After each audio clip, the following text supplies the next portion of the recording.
ठीक है स्टूडेंट्स, तो यहाँ तक का पार्ट तो मैंने आपको अपनी पहली वीडियो में बताया, जो अब सेकंड पार्ट है मेरा इस वीडियो का, उसमें मैं आपको इससे रिलेटेड क्वेश्चंस बताता हूँ। ये तो ट्रिक मैंने आपको बता दी थी। देखिए इसमें क्वेश्चंस क्या बनेंगे। सबसे पहला, अगर मान लीजिए आपसे पूछा जाता है कि एक ऐसा अमीनो एसिड बताइए जो ऑप्टिकली एक्टिव नहीं है, तो उसमें आपको जो एग्जांपल देना है वो है ग्लाइसिन।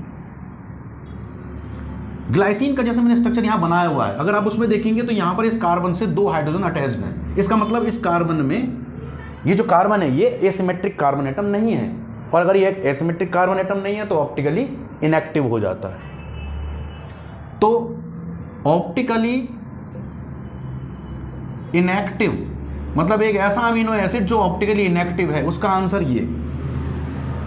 इससे अगला जो हायर है एलेनिन, ये कैसा हो जाता है? ऑप्टिकली एक्टिव, क्योंकि इसके अंदर एसिमेट्रिक कार्बन एटम है। और एक बात और ध्यान रखिएगा यहाँ पर कि केवल जितने भी अमीनो एसिड्स हैं 20 अमीनो एसिड्स में से केवल ग्लाइसिन एक ऐसा है जो ऑप्टिकली इनएक्टिव है, और बाकी सारे कैसे हैं? Optically active. तो एक क्वेश्चन तो आपका यहाँ बन गया।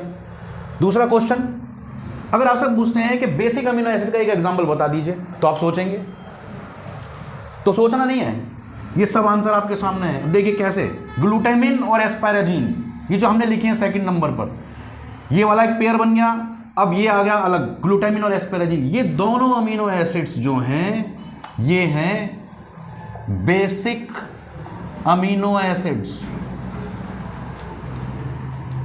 अब क्वेश्चन अगर बेसिक अमीनो एसिड का नहीं पूछते हैं तो वो ये पूछ सकते हैं कि एसिडिक अमीनो एसिड क्या है, या फिर किसी एक नाम को लिख करके आपको दे दें कि इनमें से कौन सा एक एसिडिक अमीनो एसिड है। तो ये दोनों एसिडिक अमीनो एसिड हैं। अब देखिए मैं यहां पर एक चीज और क्लियर कर देता हूं आपको, बेसिक अमीनो एसिड और एसिडिक अमीनो एसिड्स होते क्या हैं। बेसिक अमीनो एसिड्स जैसे कि मैंने यहां पर दिखा रखा है, इसमें एक NH2 ग्रुप जो कि बेसिक है, एक कार्बोक्सिलिक एसिड ग्रुप जो कि एसिडिक नेचर का है। तो दोनों एक एक हैं। इसका मतलब जो अमीनो एसिड यहां पर बनाया गया वो न्यूट्रल नेचर का है, या एम्फोटेरिक भी कह सकते हैं। एम्फोटेरिक का मतलब होता है जो एसिड और बेस दोनों से रिएक्ट कर सके। तो हम बात कर रहे हैं बेसिक अमीनो एसिड। तो जिस अमीनो एसिड के अंदर 2 NH2 ग्रुप हों और एक COH हो, वो बेसिक। और इसका ठीक अपोजिट जिसमें 2 carboxylic acid group and 1 amino group present है, वो एसिडिक अमीनो एसिड हो जाता है। ठीक है, तो optically inactive, optically active, basic amino acid, acidic amino acid. अब एक बहुत अच्छा सा क्वेश्चन एक पूछता हूं जो कि बायो के स्टूडेंट को ही पता होना चाहिए कि एक ऐसा अमीनो एसिड जो सल्फर कंटेनिंग है। अब इसमें 2 चीजें आ जाती हैं। यहां पर सल्फर कंटेनिंग के लिए हमारे पास एक है सिस्टीन, ये सल्फर कंटेनिंग अमीनो एसिड है जो कि कैसा है? Non essential. और एक इसी के साथ मिथियोनिन, जिसकी मैं बात कर रहा हूं, मिथियोनिन, जो कि जब हम प्रोटीन सिंथेसिस करते हैं, तो बायो के स्टूडेंट इस बात का ध्यान रखें कि मिथियोनिन एक सल्फर कंटेनिंग अमीनो एसिड है, और प्रोटीन सिंथेसिस मिथियोनिन की वजह से ही स्टार्ट होता है। तो वहां पर वो हमारा एसेंशियल में चला जाता है। खैर, यहां पर हम देखेंगे सल्फर कंटेनिंग अमीनो एसिड में सिस्टीन। अब एक अलग सा क्वेश्चन मैं पूछ लेता हूं कि इन सभी में से या कोई भी एक एग्जाम्पल आप मुझे बता दीजिए कि एरोमेटिक अमीनो एसिड का नाम क्या है। तो फिर आप सोच में पड़ जाते हैं कि ये तो हमें याद नहीं है। तो उसका भी सॉल्यूशन यहां पर है। टायरोसिन, ये एक एरोमेटिक अमीनो एसिड है। इसका मतलब इसमें एक बेंजीन रिंग प्रेजेंट होगी, और ये एक एरोमेटिक अमीनो एसिड है।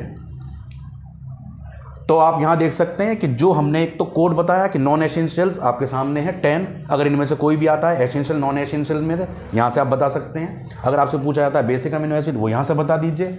एसिडिक पूछा जाता है वो यहां से बता दीजिए। Sulphur containing, aromatic, optically inactive, optically active, कुछ भी आपसे अगर पूछा जाता है तो केवल आपको याद क्या रखना है? गा SCTP। ठीक है, क्या रखेंगे? गा SCTP। ये नॉन एसेंशियल का कोड है, और इसके बाद जो बचे वो कौन से हैं? एसेंशियल। तो कंफ्यूजन ना हो इसलिए मैंने केवल एक आपको बता रहा हूं, और सेकंड के लिए आप अपने आप इसमें कर सकते हैं। ठीक है, इसके साथ साथ यहां पर एक क्वेश्चन छोटा सा, वो भी मैं आपको यहां पर बता देता हूं लास्ट में। वो क्वेश्चन क्या है, जैसे मैंने अभी आपको बताया कि अमीनो एसिड एम्फोटेरिक नेचर के हैं, क्योंकि इसमें एक बेसिक और एक एसिडिक ग्रुप दोनों प्रेजेंट है। अब इसमें होता क्या है, एक टर्म, एक क्वेश्चन इसमें और कई बार बोर्ड एग्जामिनेशन में पूछा गया है, और वो है ज़्वीटन आयन का। ज़्वीटन आयन क्या होता है? ज़्वीटन आयन हम एक ऐसे आयन को कहते हैं जिसमें पॉजिटिव एंड नेगेटिव आयंस दोनों साथ साथ प्रेजेंट हों। तो वो कैसे होगा? अब इसमें आप देखिए, जैसे मैंने ये अमीनो एसिड बनाया हुआ है, कौन सा था ये? ग्लाइसिन। इसी के अंदर क्या होगा कि हम जो कार्बोक्सिलिक एसिड है उसका ये H यानी कि जो प्रोटॉन है वो उसको शिफ्ट करेंगे यहां NH2 के पास। तो जैसे ही ये प्रोटॉन यहां पर शिफ्ट होगा तो ये क्या बना देगा?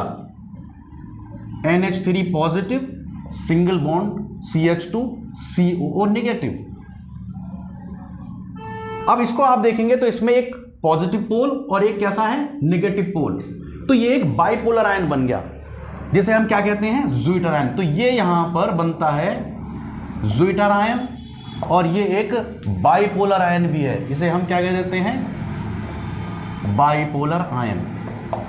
तो ज़्वीटर आयन का क्वेश्चन मोस्ट इंपॉर्टेंट है बोर्ड एग्जामिनेशन के लिए। अगर ज़्वीटर आयन आता है तो आपको ये इक्विलिब्रियम एक इसमें बना करके आपको दिखाना है। इसका मतलब ये क्या है? इंटर कन्वर्टेबल है, कि एक अमीनो एसिड ज़्वीटर आयन में कन्वर्ट हुआ और वो बैक भी जा सकता है। तो ये इसके अंदर क्वेश्चंस आपको तैयार करने हैं अमीनो एसिड से रिलेटेड। मोस्ट इंपॉर्टेंट टॉपिक है, इसे आप प्रिपेयर करके रखिएगा। ठीक है स्टूडेंट्स, तो all the best for your board examinations. Okay.